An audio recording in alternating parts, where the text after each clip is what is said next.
Кыргызстандын мамлекеттик жазык аткаруу кызматы КМШ мамлекеттери менен кызматташтыкты арттырат. Чолпон Ата шаарында көз карандысыз мамлекеттер шериктештигине кирген өлкөлөрдүн жазык аткаруу кызматтарынын өкүлдөрүнүн жыйыны өттү.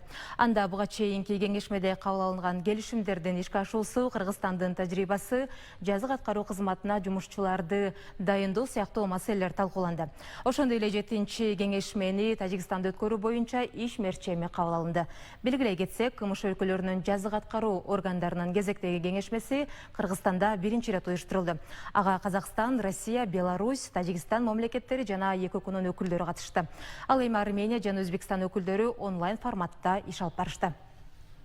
Это очень хорошая площадка для решения своих вопросов именно. Бул иш-чара Кыргызстанда биринчи ирет өткөрүлүүдө. Бул жазык аткаруу тармагындагы пайда болгон көйгөйлөрдү талкуулоо, тажрыйба алмашуу, коңшу өлкөлөрдүн жазык аткаруу тармагындагы иштери менен таанышуу, жаңы келишимдерди кабыл алуу үчүн жакшы аянтча.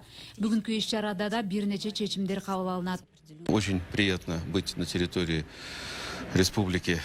Бүгүнкү иш-чарага катышып жатканыбызга жана кыргыз жергесине келгенибизге абдан кубанычтабыз. Жыйында шериктеш мамлекеттердин тажрыйбаларын угуп, өзүбүздүн ишибиз тууралуу да маалымат беребиз. Ошондой эле биздин тармакта пайда болгон көйгөйлөрдү талкуулап, бирге чечимдерди кабыл алабыз деген ойдомун.